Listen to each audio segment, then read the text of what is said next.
Hi, I'm Graham from Lsat Hacks, And I'm Steve Schwartz from Lsat Blog. and we're here to answer your Lsat questions. So, let's get started. Our first question today is from Trevor, and he said, what should my plan be for the next 2 months? So, presumably, he's 2 months out from an Lsat.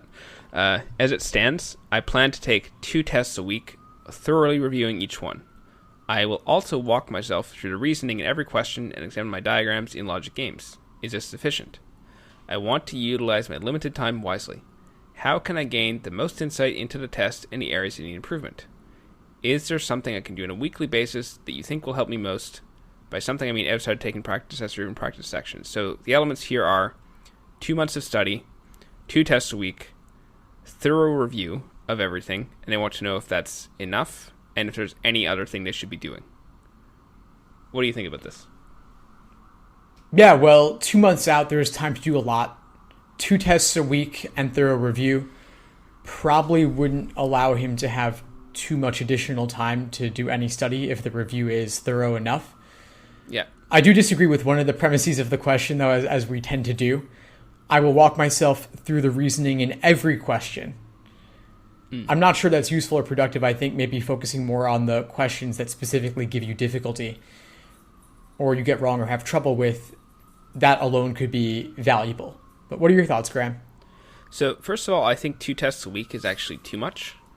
At least I don't think, like you said, I think you're not going to really have time to do anything else if you thoroughly review this. But you should be doing other things like drilling specific weaknesses and so on. And if you're merely just take test, review, it doesn't leave time for those extra exercises, which I think are more valuable. You also risk 2 things. One, you risk like just getting bored of same thing again and again and maybe like burning out a bit, or more probably you just won't actually review enough in practice. You say here like I will go through the reasoning every question, examine my diagrams. The logic games, it's all very optimistic, but I just don't see this being held up for like 8 to 9 weeks, week after week. Yeah, I don't think it's necessarily sustainable to study at that level, especially if you have any other obligations at all. I think that 2 tests a week is fine if you're doing nothing else, but if you're like most students, either you're in school or you're working. I've worked with a lot of students who are paralegals and they're often working long hours and they barely have time to do 1 exam a week. So 2 tests a week really sounds like an ideal scenario where the student has no other obligations at all and can just focus full time on study. But there is a lot of value, as you said, in drilling by type, for example, or being able to do more detailed review. And so focusing on specific questions that you have trouble with is probably a better use of time than doing 2 exams. Maybe reduce it to 1. Yeah. And I think you raise a good point about outside obligations. Like, I think if you are doing an intense schedule, like, if what we say in the podcast isn't going to convince you to like lower the level of tests and like you're just going to do it, then you absolutely have to like think about what are all my obligations and measure your stress level, measure like, am I actually reviewing thoroughly? Do I have time to do this? Or do I need to reprioritize? Because some people can just like churn through a bunch of stuff and they've got no obligations and their parents are like maybe cooking for them and like they don't have any chores to do and they actually just have a ton of free time. And so this might be sustainable, but you really got to examine like why you're doing it and like, is this actually effective? So they also ask, is there something else they can do on a weekly basis that will help you the most? What do you think is like the most helpful thing someone can do that isn't, say, taking prep tests, reviewing, or drilling?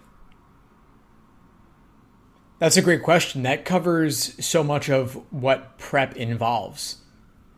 I think aside from LSAT study, if we cover practice test, review, and drilling, I think maybe it's time to either go back to basics if there are fundamentals you want to brush up on, like reading an LSAT book or articles or videos or something like that, like using explanations, for example. But beyond that, I would say it's all the outside factors, like getting your life in balance, getting the work LSAT study balance, as well as quality of life. So exercise, diet, time for relaxation, those are things you could manage on a weekly basis. So if you want to eat well, you could do batch cook on the weekends, all your meals for the week so that you have something healthy ready for yourself, and you don't have to spend time cooking that could be devoted to studying, or maybe having a daily relaxation or meditation practice, or daily or at least semi-daily exercise could be valuable as well. And that all those things will help you a great deal. So having those elements of your life in check, sleep is another one. But those will help you most. Those will help you a lot. And so it's worth spending time on those and making sure that your life is organized well to optimize those elements. Yeah, definitely. I think you raise a great point about like both keeping things in order, but also like that it's not the amount of time you can study for the LSAT depends on other stuff. And if you can make your cooking or your shopping more efficient, then you can probably get more effective study hours. What I would say for like the most helpful things, I mean, I think those are very important. Some other helpful things you can do are either repeating material or getting like a study partner who can go over stuff with you and sort of force you to get outside your own head and explain yourself, and will ask you questions that like you hadn't occurred to you. These are things that I see that help people make like a larger than average improvement that can sometimes help break through a plateau. Yeah, agreed. And that study partner, I think a study partner is great for accountability and to help explain things to you, and you can explain things to each other, and you can learn by teaching them. And if you live in a major city, you could probably find someone in person, but you could also have a study partner that's remote over Skype or something like that. You could probably find one on Reddit, I'm sure. Yeah. So there definitely people are out there. You might feel alone while you're studying with just your busy schedule, but there's tens of thousands of other people studying right now who, and many of them would definitely be open to being a study partner, and you can help each other. Yeah, forums are a great place to find that. I also want to touch on one more thing that you mentioned earlier, the walk myself through the reasoning in every question. And I want to say that, like, broadly speaking, I agree that, like, for me personally, when I review these sorts of tests, like not just the LSAT, but if I'm studying for like the GRE or GMAT, say, I would generally just review the ones that gave me trouble. But I wanted to raise like one interesting example of a student that I worked with who I think she improved from like the low 140s to like the high 160s or something. So, you know, one of those like outlier improvement stories that is just like what everyone wants to get. And I asked her what she did, and she said, well, she reviewed every question. And I think this is interesting to mention. Mandy, I'm not sure how practical it is. And I've talked to some people like this, and there's often something like quirky like that. Like one person said like they wrote explanations for all the questions they found hard, which like can be pretty like tiresome to do. Reviewing every question is tiresome to do. And I think like a lot of people that like say you're just reviewing every question thinking like if I do this then I'll improve, like may not help. But like she might have done it out of sort of compulsion, or just like I don't know, in other words, she may have been doing something useful in that review. And so just to the question of like, what can I do that will help me most? I guess to go up one level is like doing something that's sort of like feels very thorough, but while you're doing it gives the feeling of like, I'm really learning something while I do this. If you can find that thing that like works for you, it might be writing explanations. It might be reviewing every question. There could be something like that will help you sort of fill the gaps in the knowledge. But I don't want to prescribe a specific thing, because 95% of the people listening to this, if you just reviewed every question, that would be a mistake. But I suspect that like for some people, that if you're thinking like, should I do this? But like if it feels like it's actually producing results, it actually might be like one of those things that helps a lot. That's a great point, Graham. I think that for some people, those sorts of practices really can help. And I think a sign that it's helping is that it's difficult. And it's difficult, but you're getting something out of it. And you might not like doing it because it's forcing you to work. But what you find most difficult is probably what you absolutely should be working on. And so I've gotten this question before, reviewing every question, is it worth it? And I would typically say no, but if you're gaining insight from it, then of course it's valuable for you. And to touch on the idea of doing... Sorry, go ahead. No, carry on.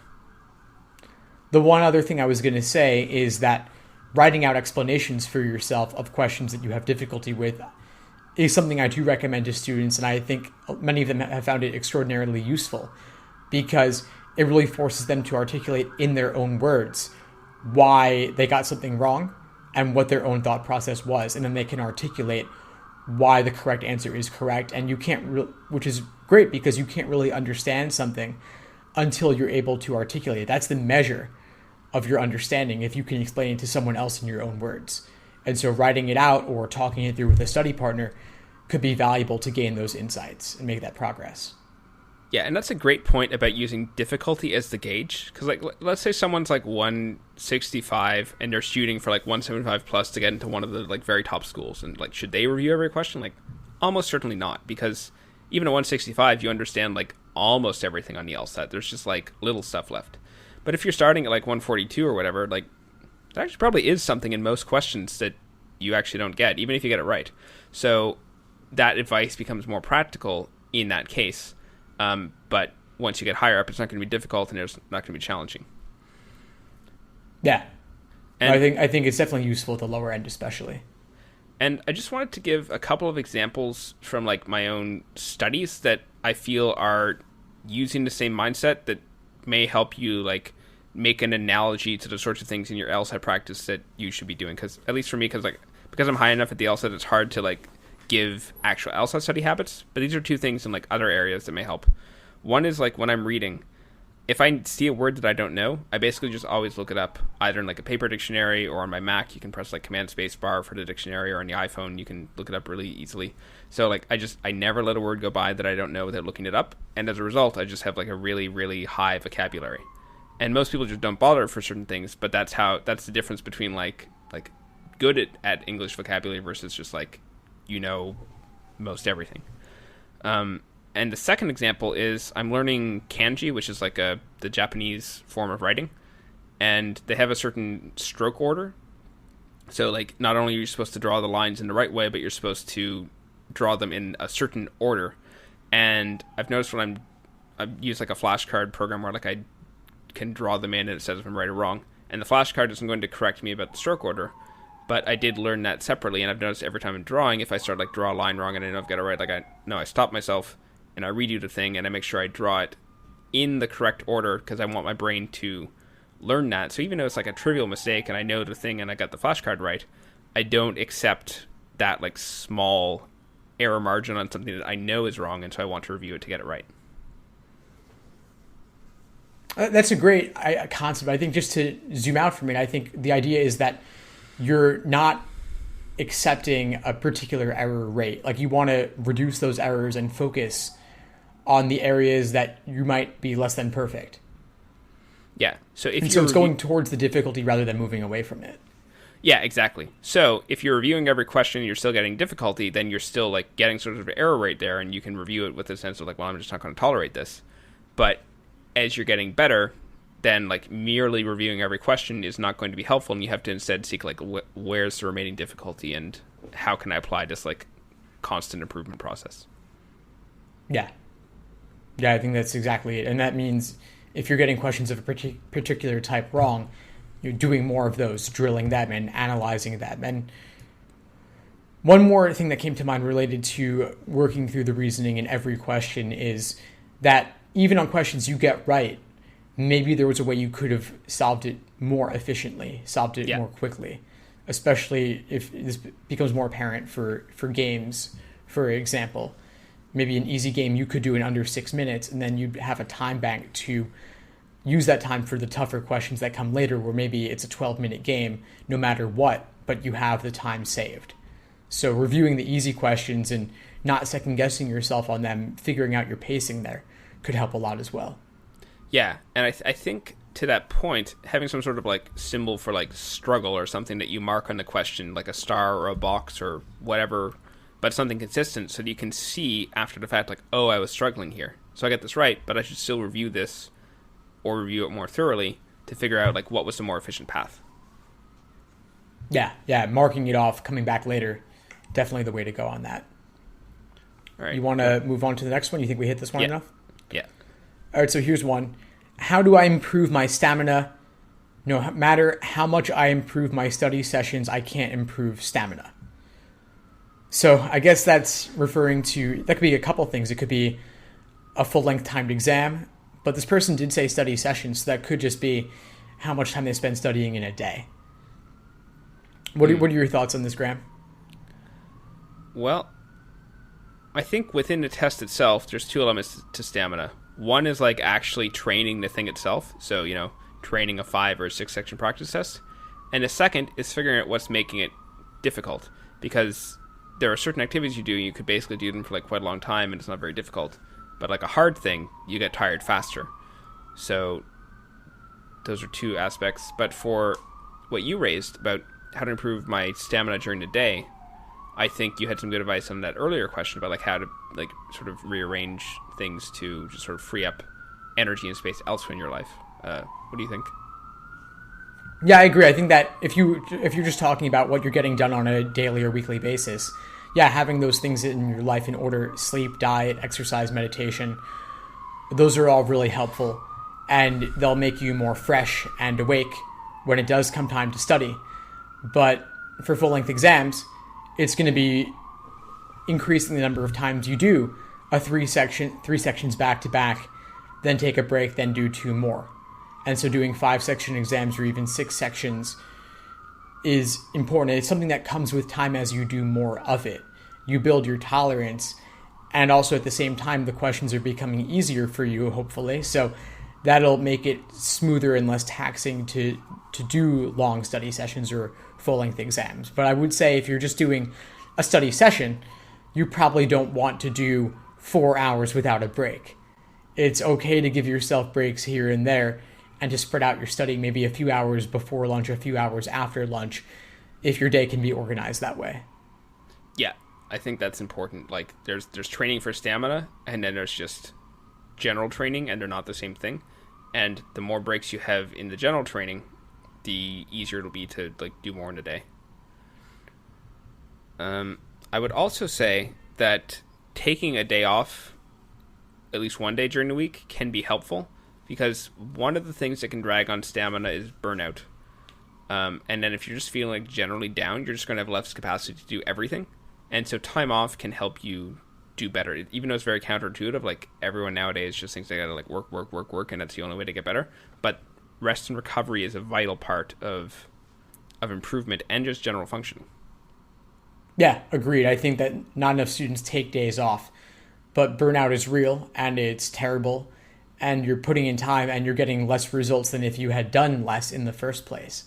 So yeah, I think that your stamina improves if you're fresh going in. So that involves, just like the other things I mentioned, taking days off here and there is okay. You can take off even a few days a week if you're studying pretty hard on the days that you actually study. But I think that for anyone, no more than 4 to 5 hours in a day, period. I think that if you're really focused in your studying, you're not really going to get more than 4 to 5 hours of productive study time out of what you're doing. Yeah, this seems to be a constant. I read this interesting book. I can't remember the name of it now, but basically it looked at like just different authors and how they worked, and like all of them reported about the same. Like they had about max 4 hours of work in a day, like hard, real work, not just sitting at your desk for 8 hours, but reading Reddit some of the time. Like we've all got only about 4 or 5 hours of real work in us.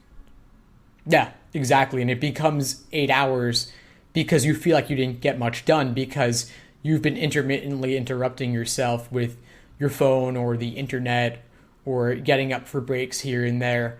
And so if you just removed all of those things and actually just blocked out study time, then that would have a major impact. I'm a big fan of Cal Newport, and one of his books talks about how people basically, there's 2 ways to get a lot done.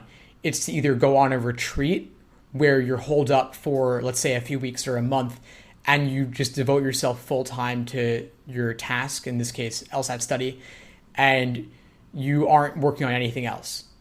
And that's a great way to get a lot done. You can't do that 12 months a year, but you could do that for a week here or 2 maybe, depending on what your life is like. But the other way is to just block off times in your calendar. So if you use something like Google Calendar, you could block off 10 a.m. to 12 p.m. is nothing but study, and you're not allowed to do anything else during that period. That could help you get a lot done. And then you take an hour break for lunch, you come back and do a few more hours. You could also break up those 2-hour blocks with small 5-minute breaks. There's a technique called the Pomodoro technique that can be useful to really drive through those procrastination tendencies and kind of brush them off to the side. What are your thoughts on this, Graham? Yeah. I've personally gotten huge benefit out of both sort of retreats and also the Pomodoro method. So I vouch for both of those. And also I've like dreamed of running some sort of an Lsat retreat in Hawaii, say, or somewhere. Yeah. I don't know if I'll ever like manage to arrange that, but I feel it could be an interesting thing. But yeah, I think all of those are good methods. I just had a few other small thoughts on stamina. One is for like general life management about like freeing up energy for the LSAT. One valuable thing is just to like sit down somewhere with like a piece of paper and write down all of your obligations. So like what are the things that you're doing during the week, including like, you know, simple stuff like groceries and cooking, and just like what are all the things you're doing and what are all the inboxes you're replying to, or what are the, I don't know, just sort of write down all the stuff that you do and that you have to do, and see if there's any of it that could be eliminated in order to free up space. Because at least I find in my own work, like the strange thing is that, like, cleaning the toilet seems to fill the same mental bucket as like doing an LSAT podcast. As in, like, they're both like, I'm not on the couch relaxing in either scenario, and the more like they're all just tasks that I have to get done. Because with the LSAT, it's the same as with like running a business like ours. Like, you're not going to a place of work and then leaving in most cases. So you just got like a jumble of tasks that you have to do, and the more of them you can eliminate, the more space you free up. But the other two thoughts I had were just on like stamina, sort of like in the moment of the test. One is, I feel some people just sort of like push through the feelings of like fatigue and think like they've got to go harder, which may work in like some physical sports where like time in the specific moment of returning something matters. You know, you see all these like Nike commercials or whatever of like someone pushing themselves to the limits, but it actually isn't very effective in like a mental thing with the LSAT, I don't think. If you feel like extremely fatigued while doing a question, it's a good time to just like pause, take a few breaths, and bubble your answers and give your brain like a small bit of downtime. It's giving you a signal like it just needs some time to process some stuff. It's probably got like too many things in the short-term working memory, and just briefly decompressing, I find, can like really help relieve the tension and therefore make it less difficult and therefore enhance your stamina. Yeah, agreed. Our brains are not computers, and we can only take so much. Yeah. And the other aspect is that the brain needs energy to do what it's doing. And so you may find that like certain foods during that 15-minute break improve your stamina for the time after more than others. So I would experiment to see like what you might need. I don't actually have any specific recommendations because I tend not to snack, but sometimes I'm extremely fatigued, like maybe like a piece of fruit might help. Do you have any thoughts on like food that might be of use here, stamina-wise? Yeah, I mean, what I typically hear from people is that they'll eat something like a banana or a granola bar, and those, maybe I guess the sugar is a boost that could carry you through the last two sections 4 and 5. We don't care about the writing sample anymore, but yeah, but the sugar boost could help. It could also, caffeine could also help potentially. So you could have that, your coffee. If you got hot coffee, it's probably cold and you might not have been permitted to bring it in anyway, but you can bring a 20-ounce bottle. And so maybe you could have a 20-ounce cold brew coffee or something like that.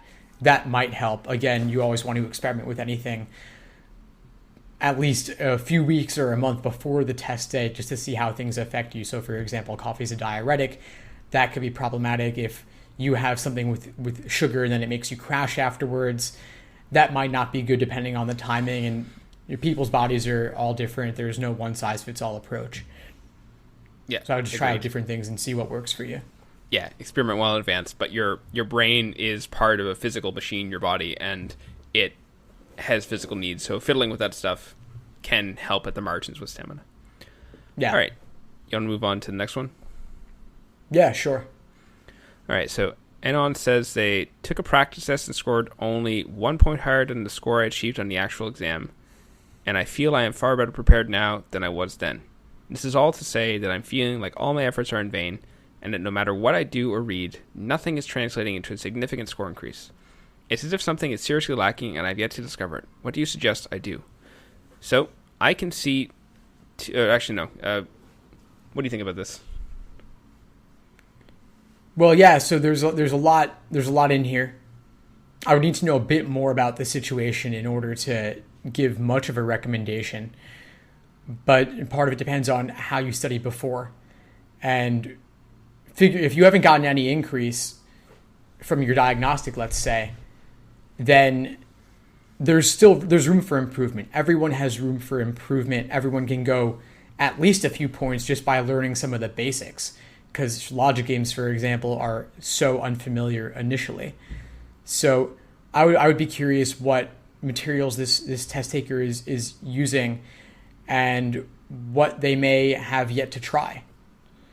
Because, of course, something is lacking if you've only gotten 1 point score increase, period. But, yeah, I would need to know more. What do you think, Graham? So my first impulse is to avoid overgeneralizing from one single score. So, and they say that this is like than I achieved on the actual exam, so I'm guessing they took a test, they may have made some improvement on the way to that, and now they're like studying again for retake, and they've just got 1 point higher. But the question is, like, you know, let's say let's say on the test you got a 155, and then you've been averaging like 159 on average, and then you get a 156. Like, that doesn't mean anything. Everybody's scores fluctuates. Everything we do in life fluctuates. We just normally don't measure it the way that we do with the Lsat. So, like, a single test, like, really doesn't matter. You only should judge your score on, like, a range of tests. That's my first thought. Yeah, agreed. Yeah. And then my second thought is that I think, like, it's easy to put too much into your score. And, like, so the score is the outcome. It's not the, like, thing itself. The thing itself is understanding the Lsat. So if you're, like, taking a test and looking at the score and taking a test and looking at the score, like, I mean, it does matter. But you should really be focusing on, like, am I understanding more now than I did before? And when you say something like, no matter what I do or read, I don't know, I'm getting the sense when I hear a lot of these that someone's sort of, like, looking, like, outside of their own efforts, like they're looking for, like, a book or a high score or something that shows them the result that they want, when really it comes from mastery of the material, which is more of, like, an internal thing. And it's something that, like, you should judge, like, am I doing better or worse on this question type, or do I feel like I understood that question better than I did when I looked at it before, or am I making some measurable improvements? And if you make measurable improvements on, like, specific things, your score will go up. But if you spend your time, like, looking for tricks and focusing on the score, then it can just be dispiriting. Now, I mean, I'm reading some things into the students' questions. I just want to say, if they're listening to this, I may have, like, read them wrong, and they, like, something else may be going on there. But that was, like, one possible scenario when you see something like this. I think that is fairly likely, though. I think this person saying, no matter what I do or read, nothing is translating.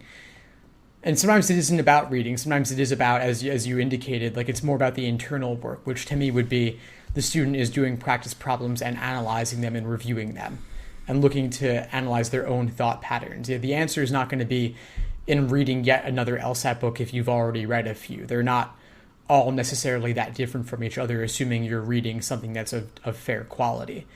Mm-hmm. But even if you feel you are better prepared than before, that could be the case, but maybe it's not coming together with pacing or endurance. So your actual understanding could be better, but with your sample size of only one exam, it didn't carry over because you still have to work on your timing. So I would say you're where you stand right now is really better indicated by your most recent 5 practice tests, and you take the average of those, and those were all completed over the past month or so. So you have a fairly good indication, but as you were saying, Graham, like there's a 3-point range on either end. So 159, if your 159 is your actual score, your quote unquote true score, maybe one day you get a 156, one day you get a 162, and all of that entire 6-point range is possible, and the LSAT is no better than that as a measure. So I would say take some more exams, but also focus more on your work and your review process. Yeah, and I realize now there's like one other word in this question that made me think this way. When they say, like, I feel I am far better prepared now. And I don't know about you, but, like, I don't feel the LSAT, like, you don't prepare for the LSAT. You get good at it. You learn the skills involved in it, but you do prepare for, like, a college exam. Or we prepared for this podcast, but that's not what, assuming the podcast is good, that's not what makes it good. Those are just sort of like necessary elements, or you might prepare for a trip. But it's not preparation, it's actual like skill in like understanding the words that the test is telling you. And I feel like so they're saying that they feel like something's lacking and have yet to discover it. Like I feel like it might just be a mindset shift in this case, that what they have to discover is that internal process of like analyzing their train of thought and analyzing their strengths and weaknesses and thinking like, what skills do I need to improve? That's a great point. I do see the LSAT as being more skills based, and you're building these skills, and you could say that you're training to some extent, but you prepare for test day by packing your gallon-size Ziploc bag. But the LSAT, you're not preparing for it and then it's over. Like, you have built the skills, and then you will have the skills forever after. And they'll carry forward into law school and into your career and into everything you read. But they don't go away. It's not like you're finished with your Ziploc bag and you toss the Ziploc at the end of the exam. Yeah, like I see all these threads on Reddit where sometimes people are like, does anyone else feel that like the LSAT is like changing how they have conversations? Because they start noticing someone's making like logical flaws and they're like, no, don't annoy them like that. But they start like seeing it all in real life. And like that's what's involved with like actual like skill improvement on the skills that you're right, they do stay with you. Yeah, and if you build your understanding of the exam and the skills that it's testing, you will be better, you will be more ready, and that will translate into a significant score increase when you bring it all together. But there is a shift in your focus for your study when you go from just focusing on accuracy alone to then focusing on your pacing and finally your endurance. But it's a multi-stage process, and each of those stages requires its own unique angle as you structure your prep. But if someone is in a situation where, like, let's say, because, you know, we talked about prep test averages, but let's say, like, actually their prep test average, they've taken multiple of these and they really are just, like, 1 point higher, and they have been trying to, like, analyze their thoughts, but it hasn't been working. What would someone do to sort of discover how to, because, you know, it's like an unknown sort of thing. Like, how would you suggest someone break out of that bubble if, like, they are actually doing sort of the right thing in the sense of trying to analyze, but it's just not working? Yeah, sure. Well, other people can be helpful, and those can come in the form of explanations. They can come in the form of a study partner. It could come in the form of a tutor or a coach or a course. But getting more outside input, preferably personalized outside input, could be valuable. And if personalized is not possible, then I think, you know, using one of the many written or video explanations out there, you know, both of us have quite a bit of them, and your site's devoted to that pretty much, LSAT Hacks. Yeah.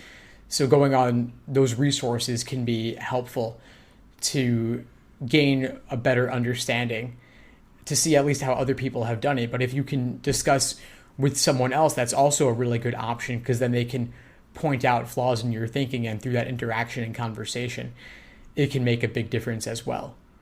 Yeah, that's what I was thinking. Like, outside feedback is what lets you improve a skill by saying, yes, that was good, no, that was bad. And so that can be extremely helpful. And the other idea is just like, you've got to do something different. I don't know what that is, because I don't know what you're doing if you're in this situation. But somehow, like, you do have to make a change. And one thing I find that can be helpful is, apart from using those outside resources, like, maybe take a day off, take like a notebook, and just sort of like write in it and try to analyze like why you've been making mistakes, what's hard, what are the things that you've been doing, what has seemed more useful, what has seemed less useful, and try and like analyze your situation Go to some place like quiet or alone where you can just reflect for a few hours and try and like give a whole overview. I find sometimes when I need to like change something, this can bring some clarity. It lets your brain like sort of make explicit what was sort of bouncing around in there, and might give you some insights too for what to stop and what to shift and do. I like the idea of taking a break and taking some quiet time to analyze. It can help you break out of your previous thought patterns and help you see the question a different way, or see what you've been doing wrong that you could do differently. A lot of times we get so caught up in our habits that we forget that we've boxed ourselves in, that we're looking at it, the question or the Lsat a particular way, and taking some time away from it and maybe even changing your study setting can change things for you and help you see that question differently. Yeah. And one thing I found that helps students see the exam differently is when I encourage them to write their own Lsat questions.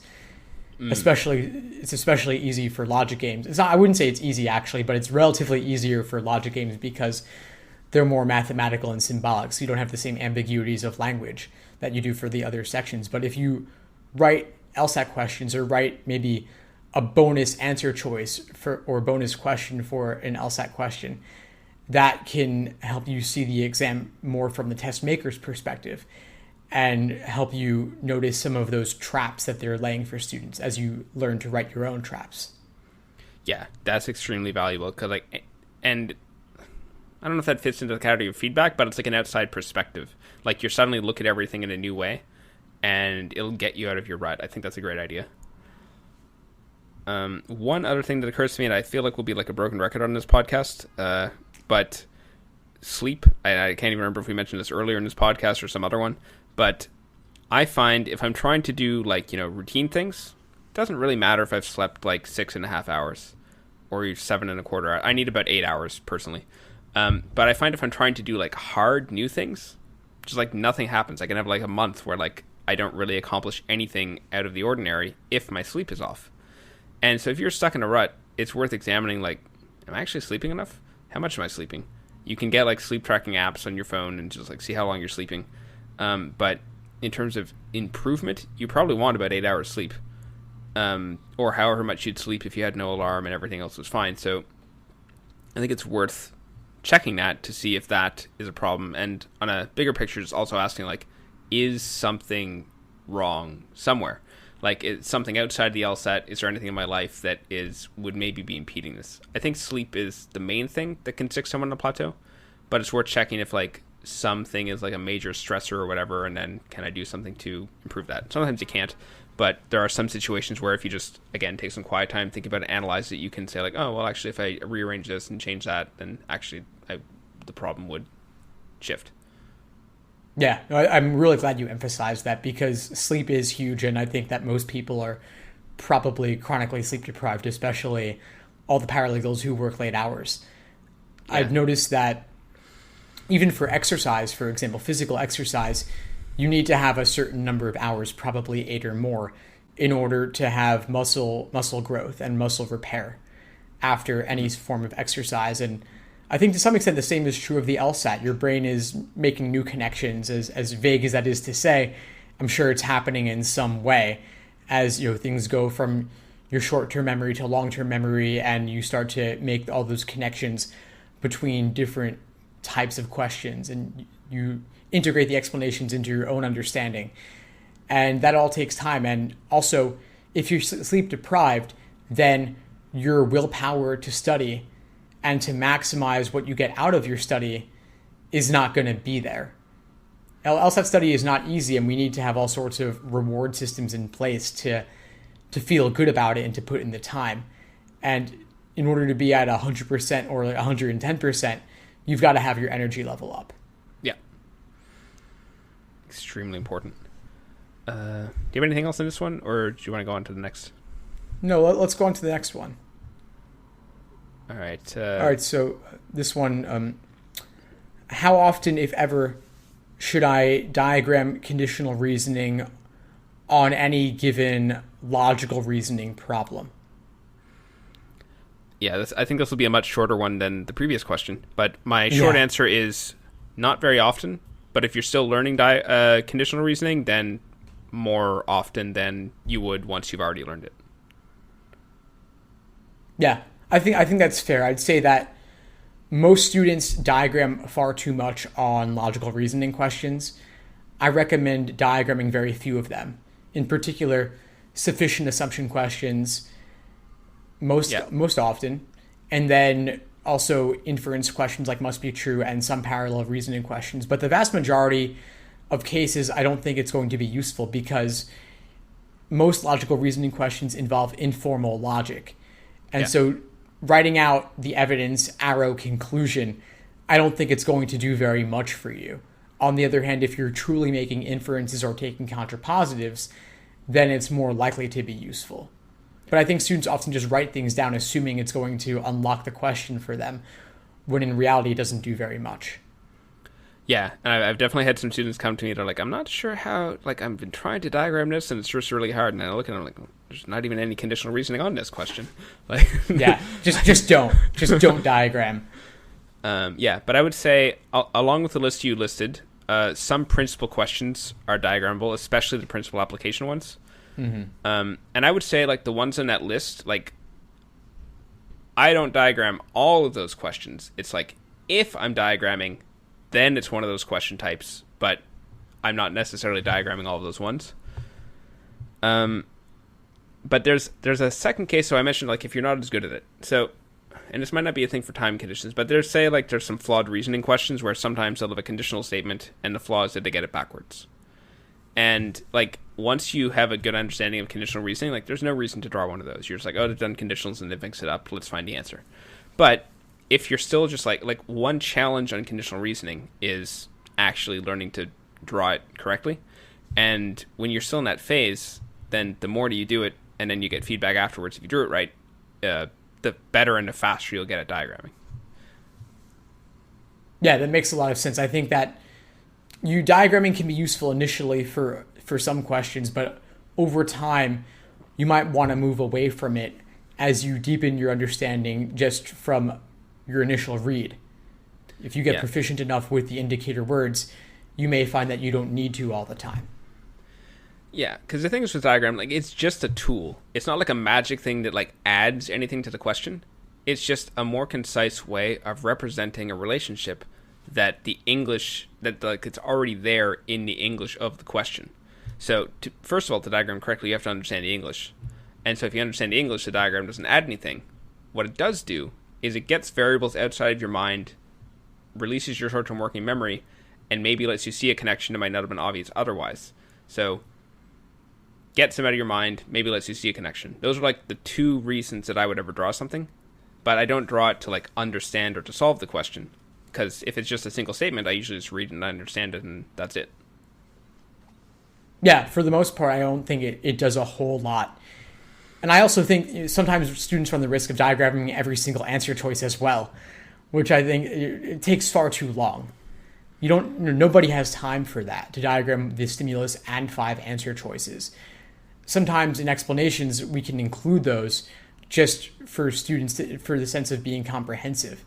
But what I typically recommend for a case, like let's say you're diagramming a parallel reasoning question, you might diagram the stimulus, but then mentally map each of the answer choices onto your diagram of the stimulus. There's one question that comes to mind for me. It's somewhere in the set of 52 to 61, where the question involves April rainfall and May rainfall. Maybe you remember what I'm talking about, but basically there's multiple conditional statements, and so I found it useful to diagram there, but I wouldn't diagram all the choices in addition to that. Yeah.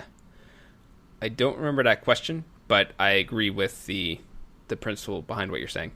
That I will, like, parallel reasoning is probably the best example of this, like you said, and I would diagram the stimulus and then maybe, like, 2 of the answers. I usually skim through the answers and I'm trying to eliminate them based on, like, say the conclusion had a conditional, and then if an answer has, like, a sum in the conclusion, I'm like, well, that's probably not right. Like, it's not a hard to eliminate, but I'm like, I shouldn't diagram this until I identify the most plausible ones, diagram those, and then choose one if they're right. Yeah, that could work. So I think one thing that may help people give some practical guidance, like how often, how many questions on a section would you say you diagram on average? Wow. Yeah, probably 3 to 5 or 4 to 6 at most. Probably fewer. Probably just a couple. Like off the top of my head, I'm thinking like 2. Yeah. Like it wouldn't be impossible for me to diagram more.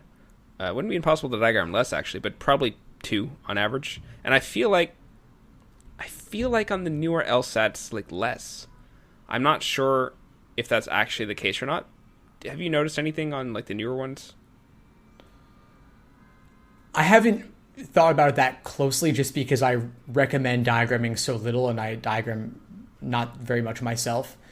But that would make sense to me if it were the case, given that LSAC seems to be moving away from more mechanical approaches to more intuitive approaches that actually require you having the skills rather than blindly copying a technique. Yeah. But I will say, just like to close in this point, that on the questions where I do diagram, it's like logic games where it's actually the most efficient, fastest method. In the cases where it is needed, like it actually is extremely useful. And also, like the thought processes you gain in learning to diagram, even if you don't, make you better at understanding the English of the other questions. So while we're saying like, oh, no diagramming, this is not us saying like, oh, you don't even need to learn to diagram, we hardly use it and it costs you nothing. Because even though we're using it on like 2 to 4 questions, there might be like 10 questions where the skill that lets us diagram is actually making us go much faster through it. Yeah, agreed. There are certain things you've got to be able to do. Like you've got to be able to take the contrapositive. You've got to be able to link conditionals together. You've got to be able to deal with those words like unless, except, until, without, and translate those into conditionals so you can link them together. And there are some questions where diagramming is, I would say, virtually necessary for 99% of people. Like there's one exam, one question, I think it's test 58 with the handmade wigs. Like it's a sufficient assumption question with handmade wigs, with handmade components, and they use human hair and all that. Like that question has so many conditionals, and you can, through using diagrams, implement a formula that lets you arrive at the correct answer and predict it on your own. And that question drove students crazy back when it was administered. And it was because there was really no good way to solve it without diagramming it and knowing the formula. But you can't do everything in your head. We have limited memories, and especially with all these unfamiliar terms, and you have like a half dozen variables, you're going to want to write stuff down. Yeah, definitely. All right, you want to move on to the next one? Yep. So someone asks how to simplify diagramming all the rules and inferences for grouping in-out games. First of all, when I say in-out, like, what do you mean when you say in-out? For me, it's like if you've got a whole bunch of rules and they can all be connected together. And it's like not a thing where you draw like group 1, 2, and 3 usually, where it's more just like you're either in or you're out, and there's like those 2 states. Yeah, I would say it's primarily just we have selection, and it all comes down to the in versus out, and there's not really anything else going on. Now, some of the rules might link together, but in some of the newer games, I've noticed that not all of them link together. Yeah, it's true. So you could have multiple chains. Yeah, and I've noticed also like they're having you use this skill in like more mixed games where like there's other stuff going on. But I just want to clarify that when I'm talking about like a pure grouping in out, I mean sort of the birds in the forest is like from like test 34 or 33 is like the archetype of this type of in out game. I've seen other classifications where they've got more stuff in out. So I just want to clarify that for my answers here, I'm talking about things that look like the birds in the forest game. And so the student asks, so they're asking, how do they simplify? They said, I've found that I spend a good chunk of time writing out all the rules and inferences along with their contrapositives. I'd like to learn how to streamline this. So what do you think, Steve? Yeah, so if we narrow specifically to games similar to the Birds in the Forest game, then there is definitely a clear way to solve these. And there are many like this. For example, there's also, in test 45, there's the photographs game. In test 58, there's volunteers at a summer school or something like that.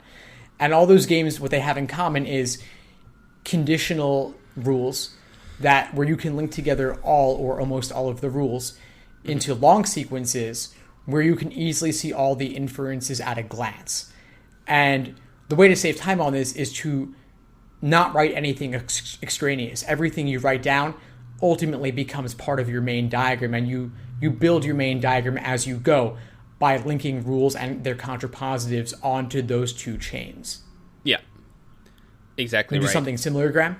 I do exactly the same thing. And just to give an example, let's say we had like a statement that said C arrow T, and then let's say we had a statement that said Q arrow R, and then let's say we had a statement that said T arrow Q. So that's C arrow T, Q arrow R, T arrow Q. Now, they've given them in that order, but how I would do this, I would draw C arrow T, and then in the third rule, you've got a rule that starts T arrow Q. So you just put that on the first thing. So you don't just draw the rules in the order of 1, 2, 3. You draw them in the order of connecting things. So that's C arrow T, T arrow Q, and then the second rule is Q arrow R. So you end up with C arrow T arrow Q arrow R. Exactly. I'd recommend the same. Yeah. Hopefully that was easy enough to follow by audio only. This would be like way easier if we were drawing it, obviously.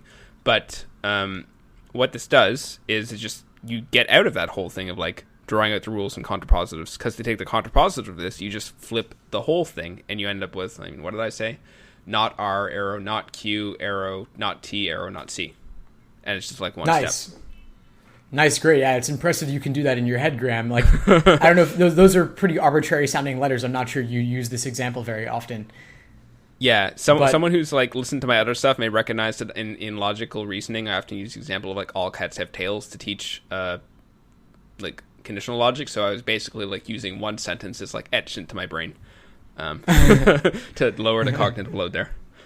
Yeah. And the key takeaway for me that I also recommend to my students as well here is you don't have to do the rules in the order given. You can skip around and link things as you go. So if the second rule is just Q and R, but our first rule did not involve either of those variables, that's an indication, let's skip this rule and come back to it later when we can hopefully more easily be able to link it back to the rules we will, or the diagram we'll have by that point. So if the Q arrow R rule is best done last, let's do it last. LSAC has no obligation to give us information in the order that is most useful for us. Right. They love to scramble things all the time. Exactly. So if I've drawn like C arrow T on the board, then I'm just going to keep going through the rules until I see a C or a T. I'm not going to draw anything until I get to another rule that has them. Yeah. Another thing to look out for with regard to the order in which LSAC presents things is when you have a conditional rule, look for the conditional indicator. Sometimes they'll have a whole list of rules, but the sufficient conditions actually presented second. So we could have if Q, then we could have R, comma, if Q, which would be Q arrow R. But we don't want to diagram that as R arrow Q. We want to be clear that the conditional statement is reversed from the order that it would be useful for us to have it in. So we have to rearrange. There are a number of games that have played on this assumption that students have where the sufficient condition will always be first. Or there's one game like Prep Test 31 Game 2, the CDs game, where most of the rules are conditional, but the first line contains two rules that are concrete rules separated by a semicolon. Like use pop is in, semicolon, new opera is out. That's not a conditional, but it might appear to be one for someone who's rushing. So be careful with those sorts of things. They do love to mix us up with some of these harder conditional games. Yeah, you will sometimes also see a contrapositive in there. So like say there was like C arrow T and another rule said something like not L arrow not T. If you take the contrapositive of not L arrow not T, you get T arrow L. So you can connect that up to the higher one and get C arrow T arrow L. Right. So what I suggest is when you see the same letter, like let's say you've drawn a C or a T and you want to draw something, anytime you see like a C or a T in another rule, even if it's negated or seems backwards or whatever, that's assigned to like take some time. You could maybe draw that rule separately. This is like the one intermediary step. You might draw that separately in a separate area, take the contrapositive and see like, does this attach now? But never just draw it without attaching it. Like just assume that if the same letter is mentioned, you can attach it somehow and then put it on. Yeah, absolutely. If you have a variable repeated in multiple rules for one of these conditional in-out games that we're talking about, there will almost certainly be a way that you can link them together, whether it's continuing on with the end of a chain, like A requires B requires C, or it might take the form that each of A and B together are sufficient to require C. So you could have a rule like A requires B, and then you could have the rule not C requires not B, and there will still be a way to link them together, inevitably. Yeah, and I would say for any listener who's confused at this point, even I'm having trouble following my own and Steve's conversation here because this is so abstract and it's very hard to do orally and without words. So like if the specific examples made no sense, don't worry. The main principles were don't draw all the things separately, just draw them combined. Look for rules that have the same variables as a rule you've already drawn to see how to attach them. Take the contrapositive somewhere else if necessary in order to attach it. Watch out for things presented in the opposite conditional order, as in like the if in the second part of the statement, but that's actually the sufficient condition. And watch out for things that were not conditional rules, but maybe seemed like they did. So you're mainly connecting to conditional rules. And lastly, I would say that though this may seem like, oh, these like smart Lsat tutor guys, like maybe they can do this, but I can't, so I'm just going to draw them separately. I have never once seen a student unable to do the more streamlined method once I presented it to them. So they've got this big mess of things on their page, and I was like, well, just try drawing that rule and see what connects. And then as long as I like made them only draw something when it connected, like everyone, including people in like the 140s and the 150s, were always able to do this. So it's not, there are some things on the Lsat that are like super smart advanced strategies. This is not one of them, and anyone can do this. Yeah, this is easier than it sounds, and maybe we would have been better off like writing this down in some way to share it. But basically, if you're confused about it, we both have explanations for games of this type. And so if you go on our sites and look at our explanations, you'll see us actually walking through creating these kinds of chains step by step. Yeah, I'm going to like add maybe like one of our explanations to the show notes for like the Birds in the Forest game or something, so that people can like look and actually see the examples of us going through it. I think that'll clarify. Yeah, it's a great idea. We could definitely include that there. We have articles, we have videos, and there's resources to make this clear with a variety of examples, because this is one of those games that has repeated in so many different forms. I also have a free game I wrote that's of this type on my website as well. So if you don't have any exams and you want to just walk through a game like this, they're out there. Yeah. All right. Is that was there anything else on that question? Or did we... I think that pretty much covers it, eh? Oh, right. Sorry, yeah, one more thing. Yeah. Go ahead. No, go ahead, please. Yeah, the one final thing I would say is just like, do this over and over and over again, including with the same games, until it's back of your hand second nature. Because this is one of the most learnable things on the LSAT, and there's a small number of games that are basically the same in terms of the setup. I mean, there's differences like in a couple the diagrams don't connect, or you got a little quirk here and there, but it's one of the most learnable skills. But they're very hard games before you learn to do this, so you can flip something incredibly difficult into an easy strength just by repeating it. This is more of like a practice thing than a theoretical understanding thing, and you can get very good at this. Yeah, and that's one of the reasons it's so useful to drill by type. I actually have an article on my website, 7 logic games that repeated on future prep tests, and this is category 1. The Birds in the Forest game, test 33. The Fruit Stand game, test 36. The CDs game, which is a much harder version, test 31. That one's evil. Yeah, that one's the worst. It's the one in Legally Blonde as well, actually. But yeah, they repeat these a lot. But there are some that also, the ones I mentioned were all in the 30s, but then there's one game from, I think it's test 13, that's repeated almost identically in test 32. So it's about 20 exams separated.